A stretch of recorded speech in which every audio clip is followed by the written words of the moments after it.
hey everyone, we're just gonna wait 2 more minutes in case more people want to join, but that's it. Anyways, my name is Sonam. I'm a current junior at the American University. I'm so honored to have Miss F.A. Cole here with us today. Thank you so much for attending and speaking at this event today. Before we start, I'm just going to be reading her biography on how she went through FGM and is a continued survivor. And then after that, we're going to watch a short video on female genital mutilation, just giving some basis so you guys know the information before she expands into her story. And then she'll expand into her story. We're going to start our discussion. And in the last 20 minutes, we'll have a Q&A. So please feel free on the side to continue typing questions during the event in case you have any questions we can answer at the end. So a survivor of FGM, child assault and rape, Cole focuses on empowering survivors and provides needed tools, financial, emotional, and educational, to help them overcome their ordeals via her various platforms. An inspirational speaker who strongly believes in transparency, she is winning the trust of many as she openly shares her experience on national and international platforms of overcoming not only sexual violence, but multiple abortions. She quotes, "If God can transform and use me, he can do the same for anyone." She occupies a seat on the board of directors for Global Women Peace Foundation and leads the Wholesome Organic Relief Workshop for survivors of FGM. Fighting to protect at-risk girls of FGM on American soil, she has worked with legislators, trained some of America's law enforcement and school nurses, national as well as local, on the dangers and effects, long and short term, of FGM. She played a key role as a survivor activist in Pennsylvania's successful legislature in criminalizing the practices of FGM. She has also worked with a member of ICE and the FBI in collaboration with Global Women Peace Foundation in preventing a possible vacation cutting on an 11-year-old. Cole has also made a number of appearances at Capitol Hill, as well as testified in front of a committee of House of Representatives in Augusta, Maine. As a keynote speaker, Cole is using her voice to bring awareness to the practices of FGM in the United States as she educates its citizens. She is now lending her voice to students and faculty in university campuses. Texas Tech University and the University of Michigan are two of the most recent campuses she's visited. And although she's not technically visiting this campus at AU, she is now here to speak with us further on her experience. So thank you so much for being here. And we will now be watching a short video on the truth about female genital mutilation. Give me one moment to pull it up, and then I'll share the screen. Okay.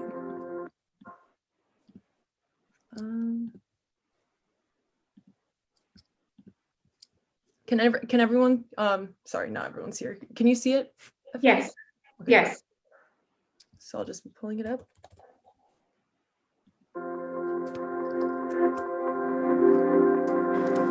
What exactly is FGM? FGM is the non-medical practice that intentionally removes female genital organs.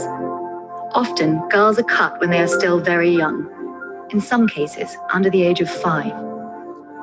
FGM is practiced all over the world, but is predominant in 30 countries. In some of those countries, high prevalence rates mean that nearly all girls still experience FGM. There are 4 types of FGM. Type 1, clitoridectomy, meaning removal of the clitoris. Type 2, excision, meaning removal of the clitoris and the labia. Type 3, infibulation, meaning a narrowing of the vaginal opening, sometimes through stitching. Type 4, all other harmful procedures not covered by the first 3, including pricking, stretching, scraping, or even using acid to mutilate parts of the genitalia. Once more for everyone in the back. It is non-medical and has 0 health benefits, but it can cause a lot of other things. Severe bleeding, complications in childbirth, problems urinating, problems menstruating, problems having sex, mental health issues, shock, death. More than 200 million women have undergone female genital mutilation, FGM, with 3 million more at risk every single year. FGM is violence against women and girls, child abuse, sexual assault. Often it's about controlling female sexuality, a tradition to prepare a woman for marriage, allegedly to purify them for their husbands. Sometimes it's done to girls because it was done to their mothers, as a rite of passage or a coming of age ritual, or even without much of an explanation at all. It's a cycle of social pressure that's hard to shake, but not impossible. Actually, many people in these countries want the practice to end forever. And though it is often shrouded in secrecy, many survivors told Global Citizen they wanted to talk about the reality of FGM so that they can help end it altogether. We should probably mention too, FGM is not a religious exercise. It happens in Christian, Muslim, and Jewish communities, but there is nothing in any of their holy books that teaches it. Basically, FGM is violence against girls. So how can we end FGM forever? Education, teaching doctors and teachers what signs to look for and how to respond sensitively. Cultural intervention, survivors telling their stories to their own communities. Laws and policies, enforcing consequences when FGM is carried out and making policy changes that further deter the practice. The time to end FGM is now. Just head to globalcitizen.org/FGM Among Us to find out more. So that was just, give me one moment. Sorry about that. Okay, sorry. So that was just a kind of overview of what happens in FGM. We'll be expanding more on that through F.A. Cole telling us her story right now, if you would like to start sharing it.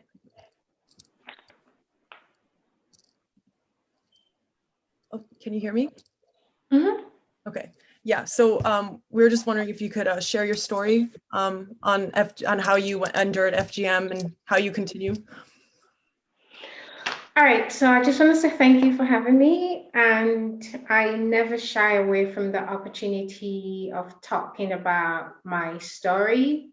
I am 47 years of age as of today, and I underwent FGM at age 11. So that was what, 31 years ago, and I vividly remember everything that happened to me. Having 5 to 10 minutes doesn't really do it justice, but I'll just give a summary of what happened. First of all, I'm from Sierra Leone, West Africa, and that's located on the west coast of Africa. I believe it's 89 to 90% of girls in Sierra Leone have undergone female genital mutilation. So my mom, however, did not undergo FGM. So I usually say this up front. Two things I usually say up front when I start talking about my story. My mom had nothing to do with it, not directly, and I am Christian, because people, whenever we say FGM, and I'm glad the video that you showed mentioned that, people automatically think it's a Muslim thing. And I've heard people say things like, oh, it's those Muslims, they do that to each other. And somebody actually said, these people are monkeys, and they were actually talking about, commenting on the video I had done. So I had to school them. It's an opportunity to actually educate people on the practice of FGM. So my mom didn't undergo FGM. She's from the Creole tribe. The Creole tribe in Sierra Leone, they do not undergo FGM. So it was my stepmother who actually had no business taking someone else's children, because it was myself and my older sister at the time. She was 13 and I was 11. And it happened on August 1st, 1984. I remember they called us, they meaning my stepmom and papa, they called us to the dining room and told us that we were going somewhere to be made into women. I hadn't even had my period. I didn't even know, what that meant. And they told us about the Bondo Society. It's referred to as the Bondo Society in Sierra Leone. We had an idea of what goes on there, but we didn't know in depth what really goes on there. And so before, it was after I wrote my autobiography, Distant Sunrise, The Strength in Her Pain to Forgive, that actually outlined everything, that I heard from my sister, my older sister, that Papa had actually asked our mom if it was okay for us to go through it, because I believe he told our stepmother that, oh no, we can't do that too, because these are not your children. But according to what my sister said, she said, my mom said she didn't care. So I blame her, but I confronted her about it, and she said, Papa never asked her about it, but I can't talk to my father now because he's dead. Anyway, so we went there that if they told us that, we should pack a suitcase, t-shirts and stuff. And so we got there that night. We were greeted by about half a dozen to a dozen women. We didn't even know these women. It was my first time seeing most of the women, all of the women there actually. But they told us, it was in a secluded area, and they told us to go sit in the hut while they prepared what I call the bed of death. And so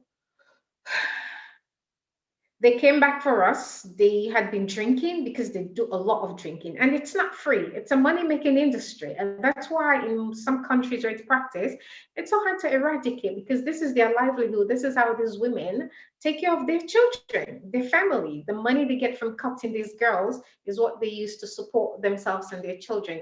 So they told us they brought us out, and they told us to sit under the tree. And the other thing I want to point out, most FGM, when people talk about FGM, they don't really go into the spiritual aspect of it. It's a highly demonic practice, depending on the country you're from. So countries in West Africa, it's highly demonic. Anyway, so they told us to sit out under this tree, and they told us to take off our clothes.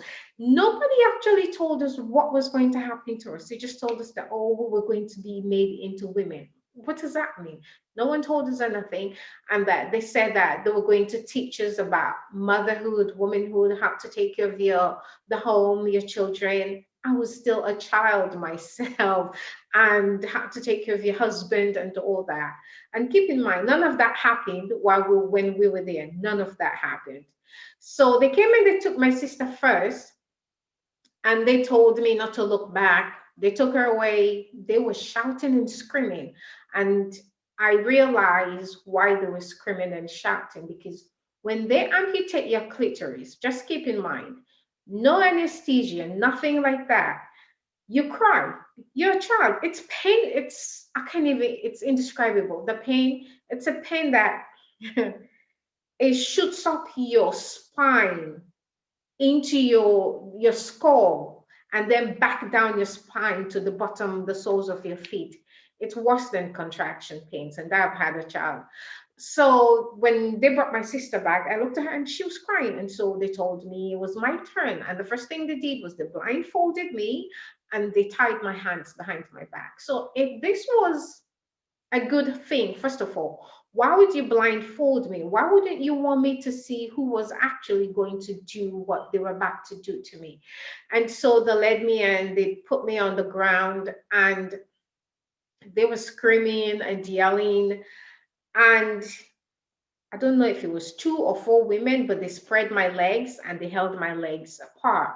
And then the woman who did the cutting actually sat on me. And so I still didn't know what was going on. It didn't click, because it's not something I was expecting, because I thought our father actually loved us. My stepmother, I don't know why she did it. And the interesting thing, she did not lay hands on her daughter. So if it was such a good thing, why didn't you do the same thing to your own child? But she didn't. She chose not to. So as this woman began to cut, I began to fight, because that's when it just occurred to me, like, oh my gosh, something horrible is about to happen to me.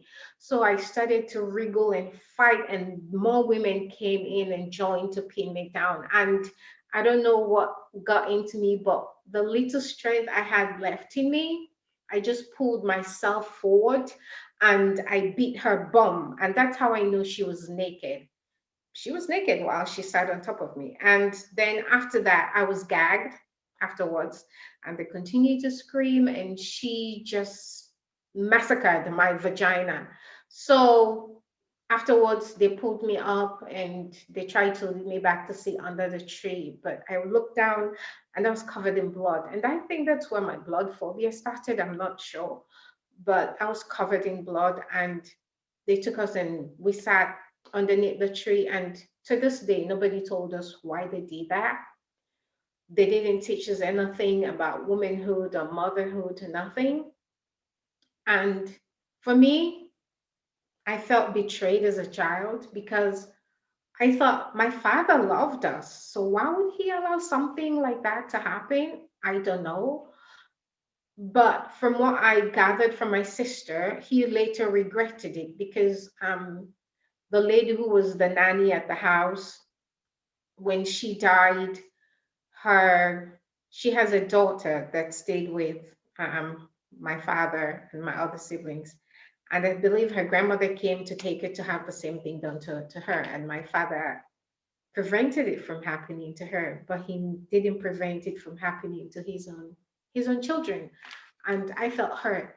But at that time, even though I was hurt, I felt betrayed. I cried. I yelled for my mom to come, but nobody came. Nobody came to our rescue. And that's the part that, even at age 47, it still bothers me a lot.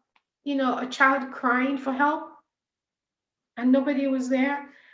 And then after that, when we left the bush, we went to see our mom. And so she asked us, but the whole time we were there, my sister didn't speak to anyone, not one person. She didn't talk to anybody.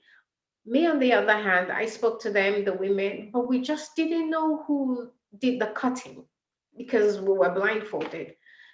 So we went to see my mom and she asked us what was done to us.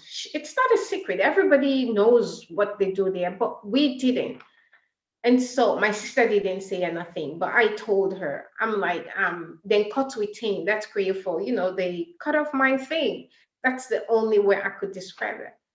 And I was hoping that my mom would just embrace us and say, oh, everything is going to be all right. But she didn't. She started laughing. I don't know why she did that. I honestly don't. And when I asked her, she said she never did. She doesn't remember. I said, you know what? People who cause harm on other people never remember what they do, but the survivor remembers everything. And that was the day that I said, oh, now I understand why my sister behaved the way she behaved. You don't even care. Yes, I know that because you didn't undergo FGM, you would not have even been allowed to go into the bush. Had she gone there, they would have put her through FGM herself. I understand that, but to laugh at my pain, I couldn't handle that. I still cannot handle it. But fast forward to today, I just thank God that I found the strength. And the other thing, they tell you that, or if you go out and you tell anybody, especially people who have not gone through FGM, if you tell anybody, your stomach will swell and you'll die. And it's the universal lie they tell, whether you're from Egypt or Colombia. Now it's being practiced in Colombia, I think. They tell the children, the girls, the same thing. If you tell anyone, your stomach will swell and you'll die. And of course, if you tell a 5-year-old, a 10-year-old that, they're going to believe you. I didn't believe it. Maybe because back then I was a rebel. You tell me not to do something, I do it anyway. So when I went back to school, I told my friend, Violet is her name. And I asked her, I said, have you gone through the Bondo Society? She said, no. I said, do you want to know what happened? She said, yes. So I told her everything. And then I went home and waited to see if my stomach would swell and if I'll die. And when I realized that that was a lie, I started talking about it. For me, I didn't even know I was doing advocacy work, but it's not my secret to keep. It's their secret. I'm not part of what they do. I just happen to have been in the wrong place. I don't want to say the wrong family, but it just so happened that I fell victim to it. But I started talking about it. And Violet never told anyone my secret. And the only reason I said that, she found me, we got connected on Facebook. And she told me that she saw what I've been doing and everything on Facebook. She said, I'm so happy I'm proud of you that you're actually talking about FGM and you're helping other women. She said, I never told anybody your secret, and it's been weighing me since we were in the 8th grade, Form 2. And she felt so relieved that I'm talking about it. And I had to thank her for protecting my secret, even though it wasn't a secret. But that's where I am right now. And the reason why I share my story is it also helps me. I'm in therapy. I'm not ashamed to say I'm in therapy. I need it psychologically. This thing, it messes you up. You talk about the physical pain. The psychological pain is even worse than the physical pain for some people. So, and I'm happy that I found a great therapist. She's not a survivor, but she's a survivor of rape. I'm also a survivor of rape. So she understands, and she doesn't charge the women who've undergone FGM any fee. She said, you women have gone through too much. This is my way of giving back. But 3 years ago, I had restorative surgery. Dr. Mercy Bowers, I went to California. It was sponsored by Global Women Peace Foundation. Again, out of curiosity, I just wanted to know. I thought it was plastic surgery. When I was writing my book, Clitorid actually reached out to me and said they'll pay for it. I'm like, no, I'm not interested. Then when I met Dr. Bowers and we actually talked about it, I interviewed her. And I said, how is it done? And she told me, I'm like, oh, okay. So I went through it and I'm happy I did, because now it's another way of me helping other women. A lot of women have been reaching out, they want the surgery. And so they ask all sorts of questions, very intimate questions. I don't hold back. You ask, you get the answer. So my story has really been helping other survivors, and I'll continue to share my story of surviving FGM and as well as the surgery, which was 3 years ago. And I'm happy that today I'm married and my husband is enjoying my new toy. That's what I call my clitoris. It's my new toy. So I just, maybe I should stop now and wait for questions. But in the nutshell, that's my story of surviving FGM. Thank you so much for sharing your story. It was very touching. I have a few discussion questions I'd like to ask you myself before we expand to the questions, which we'll see on the chat room. But I remember you saying in your story that you really found the courage to speak out, and you went over that with like speaking with your friend Violet and aspects like that. So I just wanted to expand more on how did you find the courage to speak out on what exactly happened to you, and if at any point you were intimidated or afraid because of the intimate nature of FGM. Yeah, I guess it's like I said, the rebellious nature in me back then at age 11. And I felt so hurt. I felt betrayed. And I did it out of, okay, they said I'm going to die if I talk. So let's see if I actually die. And so when I didn't at age 11, I continued to talk to whomever would listen to me, you know, and it wasn't more of courage or strength. It was more out of dare, you said this was going to happen to me. So let's see if it really happened to me. Yeah, I can't even imagine like how that might have felt. But to continue, you also spoke about your mental health that you deal with to this day and how you've received free therapy from your therapist, which is actually very, very nice. So just a question that some survivors of FGM say that their physiological pain is equal, if not worse than their psychological pain, my bad, is equal, if not worse than their physical pain. Has that been true in your life? And how has this psychological trauma from this experience of FGM affected your life as well? And how have you maintained your mental health to this day? It depends on, I don't want to put, because some people believe that it depends on the type of FGM that's done on the girl. The higher the type, the more severe the pain. I don't think so. Everybody is different. And I always tell survivors, you may have undergone type 1 and I may have undergone type 2, but we do have a common pain.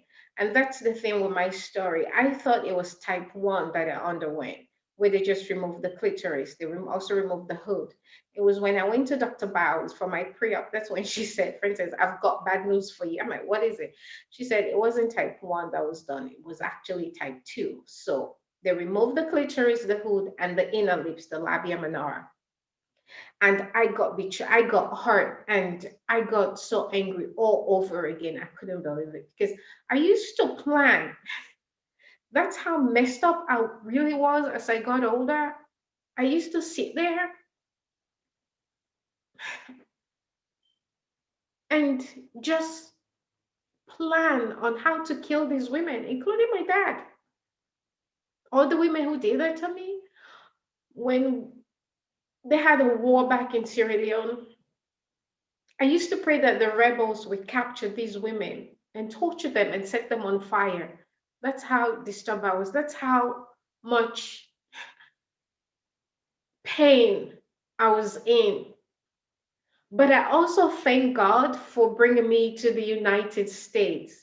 It was here that I actually found my true voice. So even though back home I was talking about it, but it was to people who don't only listen. And everybody back there, most of the girls, they had their own pain. So who was going to listen to me? You know, we would swap stories, but that was the extent of it. But when I came to America and I realized, you know what?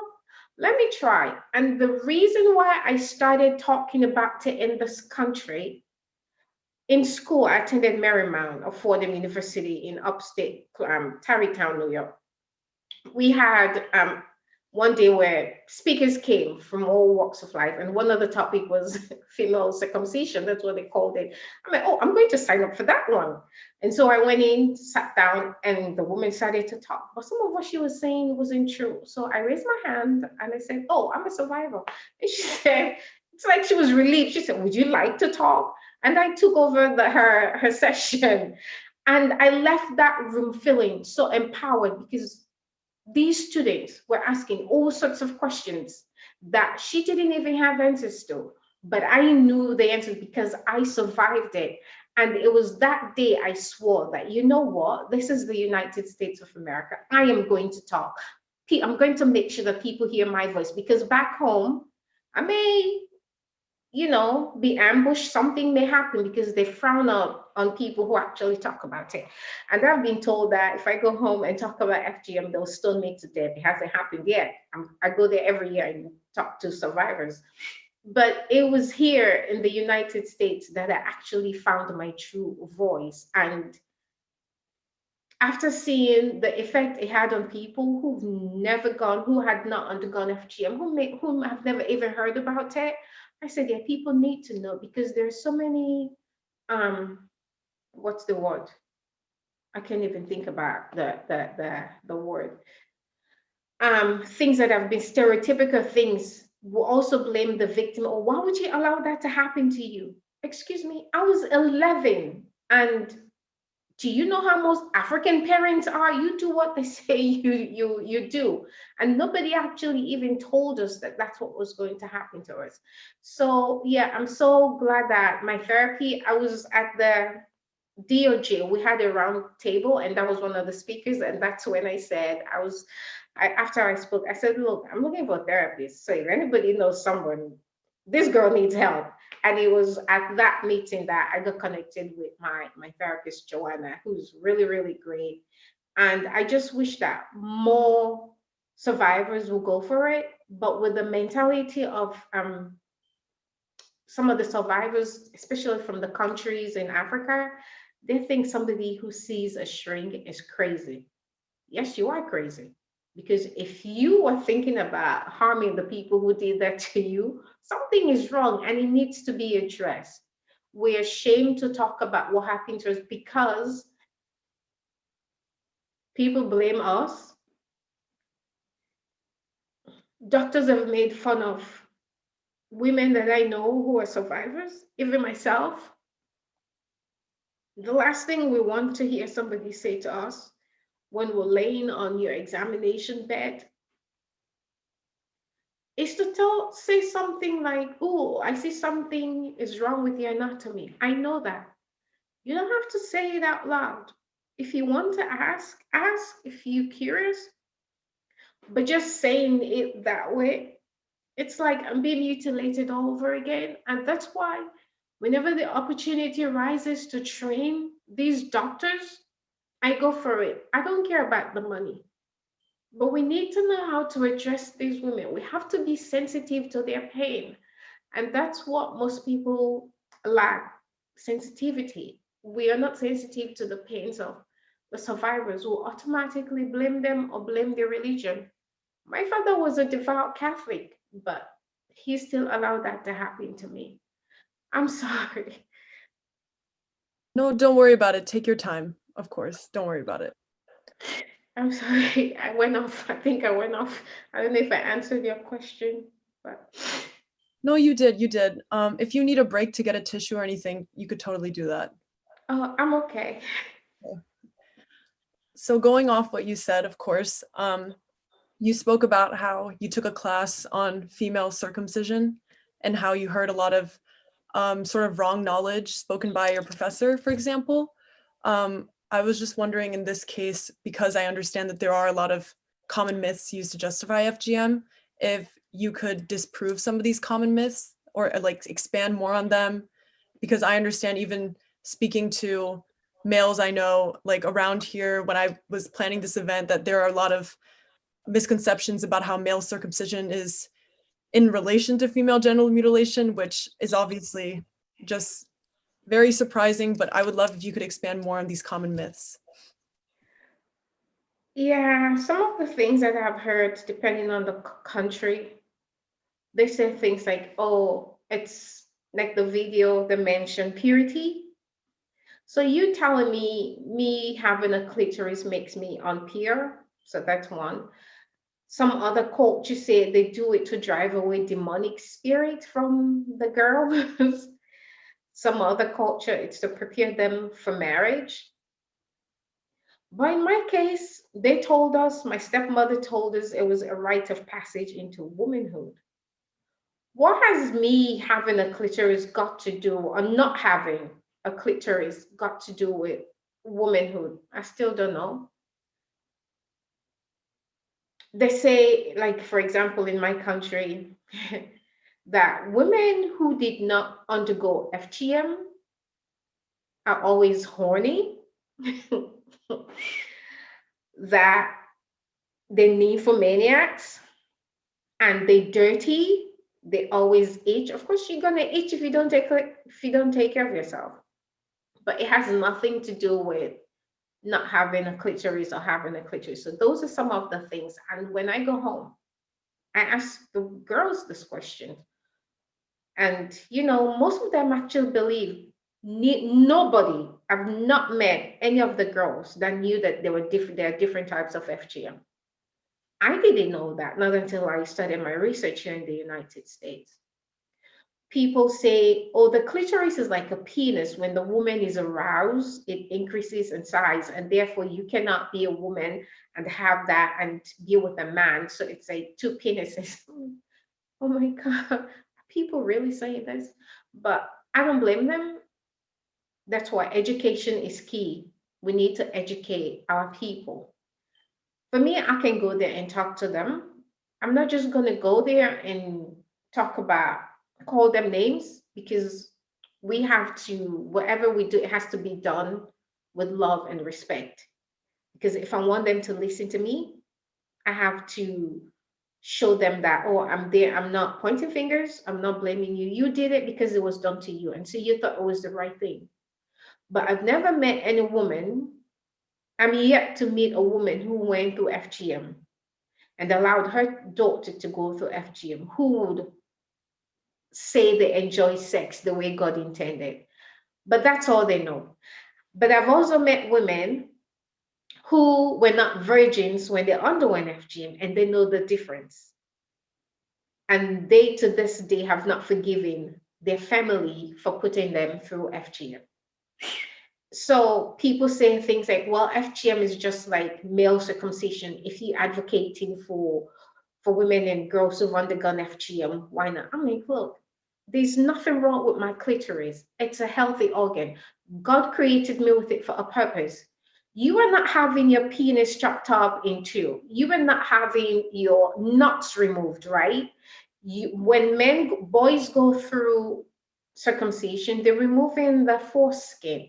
If you don't want your son to go through it, fine. But I do not have a foreskin. I didn't have a foreskin. 200 plus million women and girls who've undergone FGM, they didn't have a foreskin. They removed a healthy organ that God created for a purpose. And now you're going to sit there and tell me female genital mutilation is the same as male circumcision? And then they go, oh, and then I don't get upset. I use that as a learning opportunity and just have to educate those people.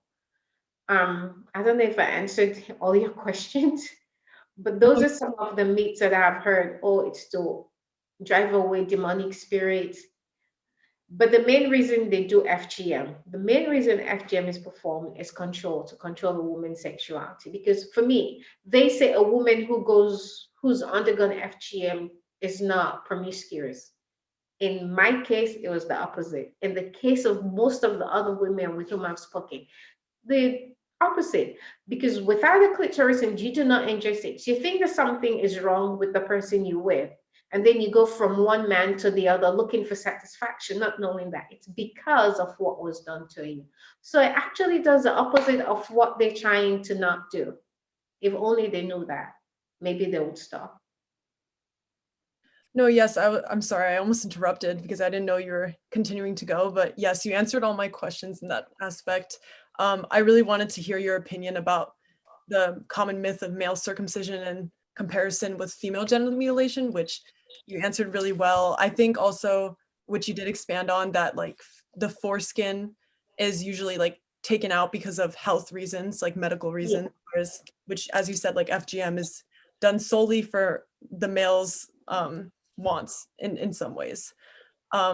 So to expand on that as well, like why is FGM practiced across the globe in 2020? And you did speak about that a little bit at the end of your last answer. And as well, like how many women and girls are affected by this practice worldwide, if you happen to know that?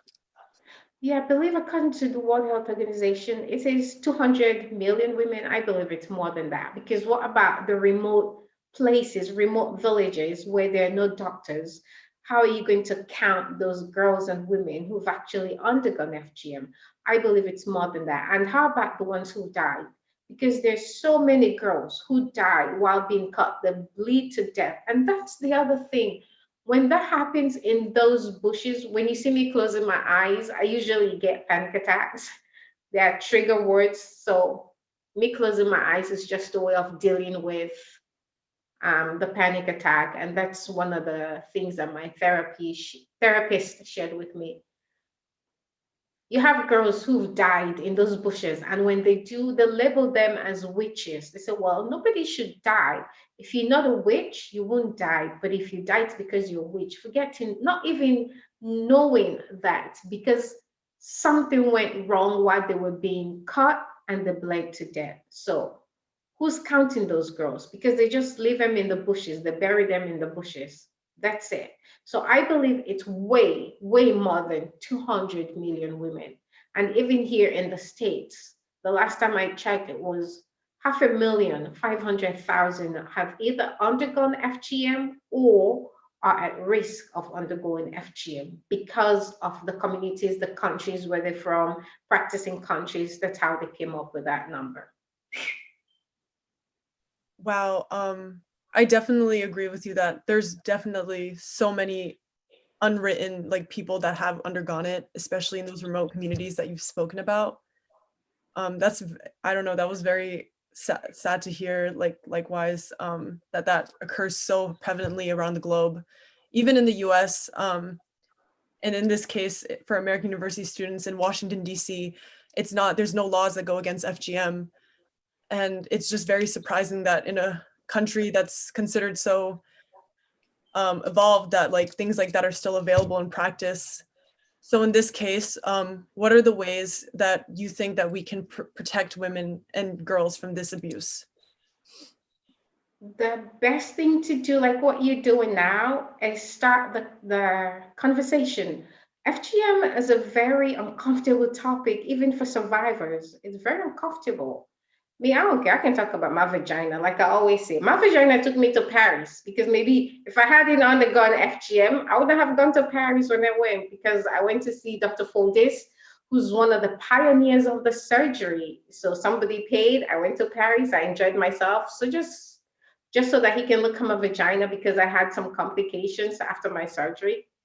But we just need to start the conversation, get comfortable talking about something uncomfortable. But before we do, we should know the language to use, and we should do our research, you know, because I cannot just go out there and start talking about something I do not know much about, even though it didn't happen to me. So I have to make sure that I've got my T's crossed and my I's dotted when I go out there to talk to people. And also call your elected officials. They're the ones that make the rules, right? They're the ones who help with all these legislation. And that's why I love Virginia, the Commonwealth of Virginia. We actually worked with Senator Richard Black. And because of him and us, the work we did, Global Women Peace Foundation, FGM is now, what is it, type 2 felony, 25 to life in the Commonwealth of Virginia. So whether it's performed in Virginia or you, a Virginia resident, takes the child out of Virginia across state and have it done, they find you, you will go to jail. And when that child is old enough to sue you, they can take you to court. So I am so happy. And that's why when I walked with the legislators in Maine, it didn't pass. I felt so hurt, because Maine has a high population of Somalians, and they practice it. I think it's 90% or 95% of Somalians have undergone FGM. And I know it's happening there. It's happening underground. And as I've been talking, hundreds, if not thousands of girls have undergone FGM. So we just need to start the conversation. And if you're not comfortable talking about it, that's fine. Just research. I believe we have about 12 more states in the US that have no laws against FGM, criminalizing FGM. So you could research and see if the state that you're from, you call up your elected officials and tell them about the, what is it, 2020 No FGM Act, and make sure that they can do what they can to protect these girls. Because forget about women who've already undergone FGM. Forget about girls outside the United States. Let's talk about the first generation Americans, because these girls who were born to immigrant parents from FGM practicing countries, they are at risk. They are American citizens. So we need to protect them. And that's why when it came to protecting that girl that was actually, the FBI descended on them at Dulles Airport. I called because I have their number. I work with them. I'm like, I don't care. I know the mom. I don't care if the mom knows I did it. There's nothing she can do to me, but it's not about her. It's about that girl. She's the age I was when it happened to me. So I'll do everything I can to protect her, and I'll do it again. And she tried it again a few months later. And the FBI descended on them again because they had flagged the girl's passport. So if she tries to take her out of the country, even though she's not a US citizen, she'll not be able to. So those are the little things that actually give me joy. Like, oh my God, I actually help with this. Yeah, I saved one vagina. That's good. So yeah. Did that. I'm going to be posting a link on the side. So this is from the AHA Foundation's page, in case any of the attendees want to look at which states in the US still allow FGM. And DC is one of them. So like F.A. Cole said, contact your senators. There are decisions being made by men up there on our bodies. So please contact them. This is going to be the last question for the discussion portion with me. So if anyone has any of the the participants has any questions, please post them in the chat box and we'll be going over that in the last 10 minutes. But this goes back to one of the other topics we spoke about, and I wanted to speak about sort of gender roles in this situation. So is there a disparity between male and female ideologies and communities where this FGM is normalized? And what role does gender play in continuing the process of it? All right, so when I wrote my book, I interviewed a few men from different practicing countries. And one of the guys actually, his story stuck with me. He's from Senegal, and it's FGM is practiced in Senegal. He said he would never marry a woman who has undergone FGM. He said it happened to all of his sisters, his mom, but he said he felt sorry for them. And the other thing also, he said, the pain that these women go through that he's been with sexually, he said being with a woman who's undergone FGM is a calorie burner. Like, that's a way to lose weight. But I understood where he was coming from. He said to arouse them, it's too much work. So he said he would never marry a woman who's undergone FGM. And in my country of birth, Sierra Leone, there are men right now who are saying they're against FGM and they would not marry women who've undergone FGM. So my question to the women was, if you claim that you're doing this for the men, to please the men, but the men are now saying they don't want it, why do you still do it? And then I don't know if it was at the UN, but somewhere, one lady said, the reason why mothers are doing it, continuing to do the practice to their daughters, is out of revenge. And it made perfect sense. So most of the women who've undergone FGM do not enjoy sex the way God intended. Yeah, I've had a few orgasms. I thought that's how it was supposed to be. But then penetration always hurts. Even with the surgery that I had, penetration always hurts. And even though now I have, one good thing about having been gone through the restorative surgery, it's extremely sensitive, something I never experienced. So that I thank God for Dr. Bowers. And I also thank God that I have a husband who's understanding. That's the other problem I have with some of these African men. I'll speak to my brothers. They have no empathy. They do not understand. And also it's because the women do not talk about it to the men. Because I think they still believe that if you talk about it, something horrible will happen to you. You're 30, you're 40, you're 50. You can talk about the stuff. Nothing's going to happen to you. But the men are now saying they don't want women who've undergone FGM because they do not enjoy sex. And I don't blame them. So why are the women doing it? Like the woman said, it's out of revenge. So if I went through FGM and my mom told me, oh, it was for my own good, but then I realized, wait, I'm hearing people talk about sex, how they enjoy sex. Women talk about it. I've never felt that way. My mom did this to me and she knew about this. Then my daughter's going to have to go through the same thing. So rather than stop the cycle and stand up for something good, they continue the torture, because that's what I call it. In my country, these women get up to $100 per child, per girl. So imagine if you cut 100 girls a day times 100, how much is that? So you think they're going to stop? It will be a fight for them to actually put down their blades. It's happening, but it's going to take a lot more work. And until all the voices of the survivors come together as one, I don't know if this will end by, when did they say it was going to end? 2030 or 2050? I don't know. I think it said 2030. Okay. We have 10 years to go. All right. I'm optimistic, but we'll see.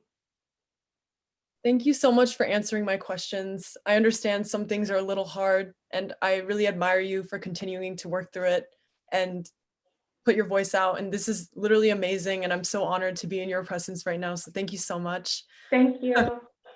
So now we're going to open it up to the participants, and there's just like, I don't know if you see the chat box on the side, FA,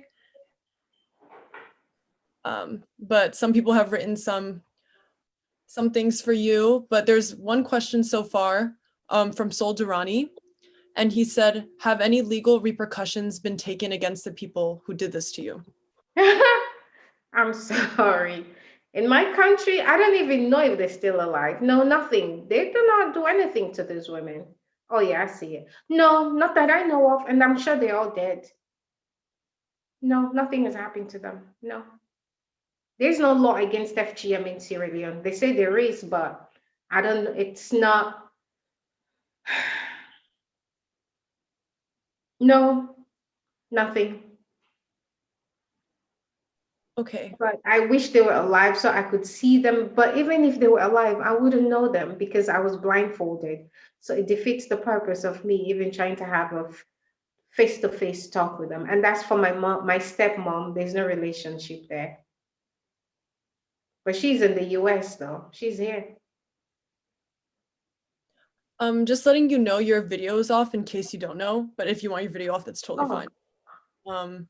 Could be just a sorry, I was reading. no Sorry. worries, no worries at all. So people have also written some things about how they appreciate you speaking. So if you want to go through that, very empowering. So if anyone else has any questions, you can continue putting it in the chat box on the side. I have a couple questions written out from some people that weren't able to make it today, but wanted to ask some questions. So one of them is, could you actually discuss what vacation cutting is, which you actually went over a little bit in answering one of my questions. And I also read in your biography about 11-year-old girl. If you could expand on vacation cutting and what exactly you did, because that is an amazing thing you did. So All right, with vacation cutting is usually it's around the summer holiday because it's the longest holiday. I think kids are out of school for 2 months or so. So that's when these parents, especially since these kids are first generation Americans, like I said, they've never visited grandma in the village where they come from, where the parents are from. So the moms would tell the girls, oh, we're going home to go see grandma. You know, you're going to have fun. You get to see all your cousins and all that. But they had already planned ahead that this is what's going to happen when they get there. So they take these children and they go and they do this thing to them. And when they're there, they tell them, when you come back, if you tell anyone, you'll die. So imagine you tell a 10-year-old, a 7-year-old, a 5-year-old, a 12-year-old that if she talks about anything that happened to her, that she'll die. Do you think they'll talk? They will not say a word unless they're like me and they just want to see really what will happen to them. But they brainwash us so badly that you get scared. They bring all these demonic aspects into it. If you talk, this is what will happen. This demon will come and they'll swallow you. No child wants to be swallowed by any demon. But one thing, like when we train the school administrators to look out for, if you had a girl in your class who was always friendly and chatty and all that, and then they come back from summer holiday and they just sit down, or even the way they sit down is a bit different from how they used to sit, something is wrong. They're no longer playful, they're no longer chatty, something is wrong. Talk to them. They may not talk to you because they've been sworn to secrecy. You can't tell anybody. If you do, you'll die. So the vacation cutting, that's what it's about. But what other people do is this, and I found that it's happening underground in Maryland. These mothers come together and they bring the cutters here to the United States. So these women come together. Let's say 5 moms will come together with 5, 6, 7 children, girls, and they'll contribute money for the cutter to come here because it's cheaper for the one person to come than 5, 6, 7 girls to go. So they'll sponsor this woman and she will come and pose as a grandmother to one of the girls. So they'll sponsor them. Immigration wouldn't know. And they come and they'll do it in the basement of one of the parents. And they tell them the same thing. If you tell anyone, you'll die. So that's what vacation cutting is. And they do it during the summer break because they need time to heal, but you never really heal. I've been raped, like I said. I don't remember the days, the time, but I will never forget August 1st, 1984. And every time I take a bath, every time I use the toilet, every time I touch my vagina, I'm reminded of August 1st, 1984. It's something that I know, even with therapy, that's going to always stay with me. So that's what vacation cutting is. And I was so glad that the connection that I've had with the FBI and the ICE, that this particular girl was saved twice, was rescued twice, prevented from having to go through FGM. thank you so much for answering that. I understand it's very wow. I didn't know about obviously the Maryland thing that you mentioned. Very surprising that it still occurs like that. One last question before, unfortunately, we have to end the conversation. So it's from Costa Bevan at American University. And he's asking, how did this affect your relationships and dating life during your early adult years? Also, what is the name of your book in the background? Yeah, like I wrote in my book, I wrote that I've had orgasms and I've enjoyed sex because sex is in the mind, but penetration for me, that's a killer. It always hurts. So with men back in my country, when men find out, some of the men found out that I underwent FGM, they'll talk about me and they'll say things like, oh, Yanda better no day, like there's nothing really there, you know. I'm just like my friend Insa is his real name, said that trying to arouse girls, women who've undergone FGM is a calorie burner. So those are some of the comments that I heard. And I never felt whole when I was created complete and I was whole. But when that happened to me, I wasn't complete anymore. And the reason why most women want to have the surgery, include for me, it was about curiosity, but it's not so much as to for them for the sexual pleasure, but it's about feeling like a woman, a complete woman again. Because once your vagina has been tampered with, massacred, that's what I call it. It looks different. Imagine no clitoris, no hood, and the labia minora. For me, we're all messed up. And growing up, there was actually something hanging there. There was something hanging. So I thought, oh, because the woman was so drunk out of her mind, she didn't know, her vision was impaired. She didn't know what she was doing. So I call it type F for favor. I said maybe that was why for me, I enjoyed sex and maybe to some extent, and maybe I've had a few orgasms, but it wasn't. It was after Dr. Bowers examined me that she said, no, that's not it. This is your labia minora. The way she cut it, she was just all over the place. And so when I had the surgery, she made it look a lot better than what it was when I went through FGM. So for the women who actually want the surgery, like I said, it's not so much for the sexual pleasure. It's just so that they can feel like women, they can feel complete to them. They can feel beautiful again because right now my vagina looks a lot better than it did. And they actually boost your confidence as a woman and as a person. So for the men, yeah, it did affect my relationship. Like I said, I went from man to man, not knowing that the problem was not with them. It was because I had undergone female genital mutilation. But I'm happy I don't have to do that anymore. I'm married, I'm happy. My husband is so understanding. So with the FGM plus the rape, sometimes I don't even want to be touched. And I feel sorry for him. He shouldn't have to pay for that. This is my issue. And that's why I'll continue to go through therapy.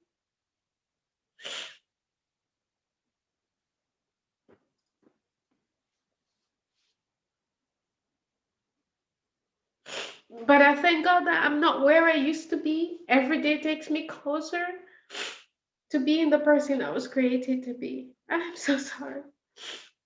No, don't worry about it. You're making me tear up too. So I'm sorry we had to end on that note, but thank you so much for answering everyone's questions. If you could type in the chat box the name of your book, because I think he's interested in ordering. Oh, it's on Amazon. It's called Distant Sunrise, The Strength in Her Pain to Forgive. Thank you so much. I hope Yeah, you and got a it's message out of that. F.A. Cole. Yeah, The Strength in Her Pain to Forgive. Yeah, so unfortunately, we're out of time now. I wish we could continue the conversation, but it's only an hour long. But thank you so much to everyone that came. And thank you so much, FA, once again, for being courageous enough to speak out and continuing to fight for women's rights and for girls and women. I look up to you so much, and I know any woman, anyone here is very appreciative for the work you've done thus far. Thank you. And can I just say something? Yeah. If anybody has any follow-up questions, you can reach out to me on Facebook, F.A. Cole, And I'm also on YouTube and Twitter. Like I said, if you have any questions that wasn't answered, you just want to reach out, look me up, FA Cole on Facebook or FA Cole1 on Twitter. Yeah, thank you. And one more time, I know we said this earlier, but please, guys, contact your senators and urge them to pass the Stop FGM Act 2020 and including the FGM in the FGM in the reauthorization of the Violence Against Women Act. It's so important. There are literally 11 or 12 states that still allow this as a law, and it's absolutely crazy, especially for the United States. So please, please contact your senators. But yes, thank you so much once again. I hope everyone has a good night. I'll be emailing you after this, FA, and we can speak more, and I'll keep in contact with you so we can talk more about this. But okay, thanks to the person from the UK. Thank you. All yeah. right. Yeah. Thank you. Bye, everyone.